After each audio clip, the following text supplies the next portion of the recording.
Okay, so here's the inefficient engineer here today. We're going to be doing a very quick problem because I don't really have much time. But this is from my review exam number 2 from my mechanics class. So this is a relatively simple problem. This just requires force diagrams, Newton's third law. So let's begin this problem. So in this problem, we're given that we have a 25 kg mass, which is suspended by cables as shown. And then it's asking us to calculate the tension in each cable. So let's just point some things out. Here's the mass. There's a cable right here, and cable right here. Each cable is denoted by T1, T2, T3, which are just the tensions. So we have to find, so let's write down what we're given. So, because we always have to find what's given. So we're given the mass, which is 25.0 kilograms, and what we need to find is T1, T2, and then T3. These are our unknowns. So let's begin. So to go about approaching this problem, there's 2 specific areas we need to focus on, and it's we have to focus on this object, and we got to focus on this node right here.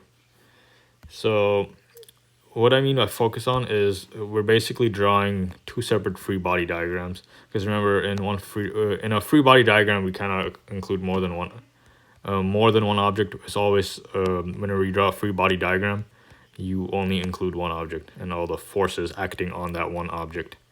So we're gonna have to draw 2 free body diagrams.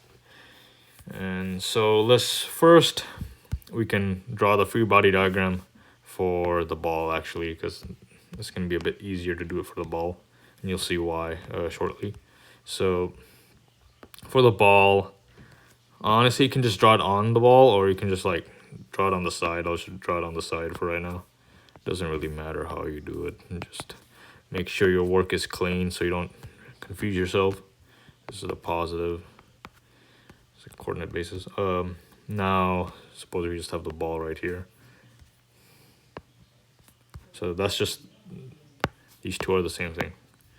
So now let's use a different color.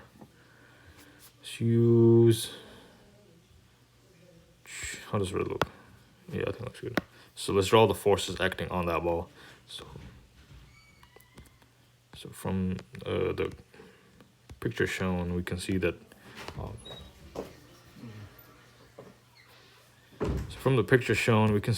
there are 2 forces. One force is down, which is of the ball itself, mg, and then the other force is just the tension of T3, just pulling it up.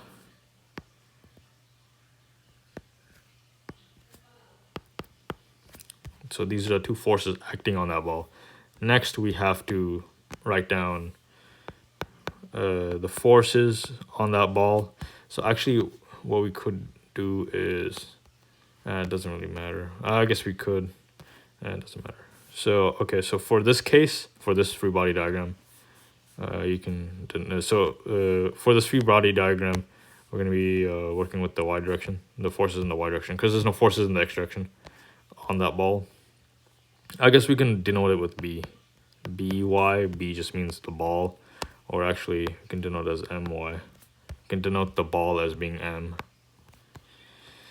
So let's go about that. That's basically what I wanted to get out the way, how to denote each situation.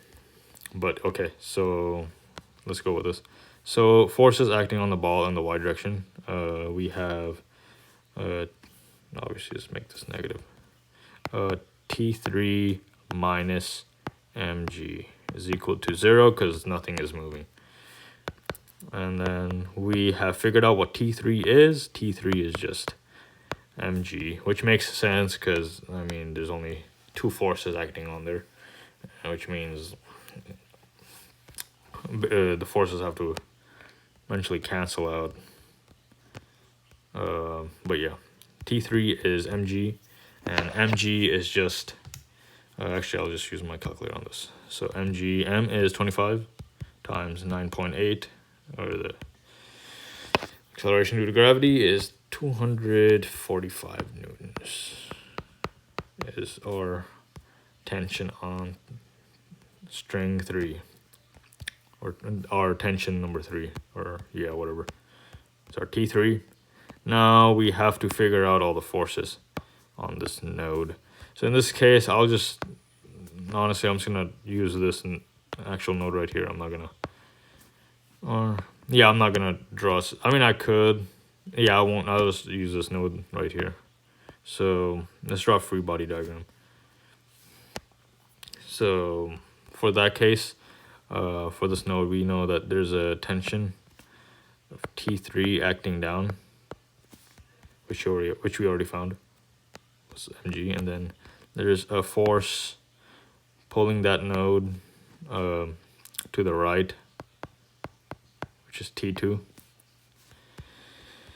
And we also have this thing right here, tension due to string 1, it's T1. So since T1 is at an angle, we have to break it down into components. So luckily we're given the angle here, and using just like some basic trig, or like I like to just use this trick. It's basic math trick. If this forms a z, well, if this forms like this thing, suppose we form a z like this, right?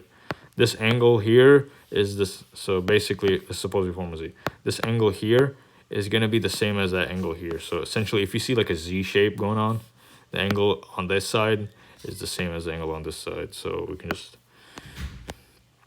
break it down into components using that fact. So let's do this. Angle theta, which is 36.9 degrees. So we can break it down into two components right here. So the first component is just the cosine component. So negative T1 cosine theta, and then positive T1 sine theta, using basic trig. So yeah, those are all the forces acting on that node. Now we just have to figure out what forces are in the x direction and what forces are in the y direction. So the forces in the x direction are going to be T2, which is positive, minus T1 cosine. We're just adding all the forces. T1 cosine theta. So that's basically all the forces acting in the x direction is equal to 0. Now we need forces in the y direction for that node, which is, so let's see, T1 sine theta minus T3 is equal to 0. So that's all the forces. And actually, looking at this, I know we can figure out what T1 is simply by knowing what we already found before, which is T3. We know T3 is 245 newtons. So that means T1 is equal to 245 newtons, because remember, T3 was 245 newtons. Divided by sine theta. Sine is just 36.9. And then we can calculate that. So let's see what it is. 245 divided by sine. Remember, your calculator, it needs to be in degrees because we're dealing with degrees right here. Is 408.0. Just put 0.5 newtons. That's the tension on T1. Now, to find the tension on T2, you can simply use what we found for T1. Actually, let me write this here.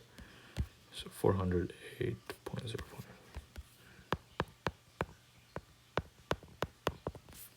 Okay, so to find tension on T2, we can simply use what we found on T1 for the forces in the x direction. So for T2, we can just use some algebra. T2 is equal to T1 cosine theta. So this is actually relatively straightforward. 36.9,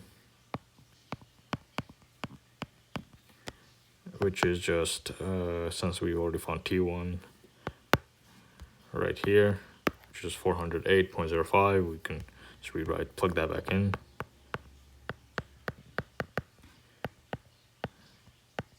Cosine the angle, which is equal to, just use your calculator, bam, cosine 36.9. Okay.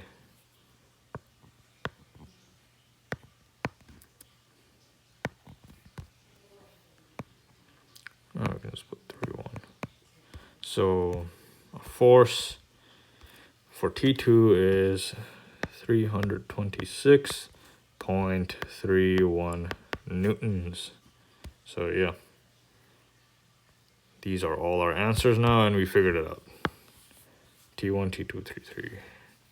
So yeah, that was relatively straightforward. All I required is just do some free body diagrams and then write down the components of the x direction, force components in the y direction. And you also need to know that everything is in equilibrium. It's equal to 0. There's no MA in this case. MA is just 0 because nothing's moving. Yeah, this problem shouldn't be too difficult. And yeah.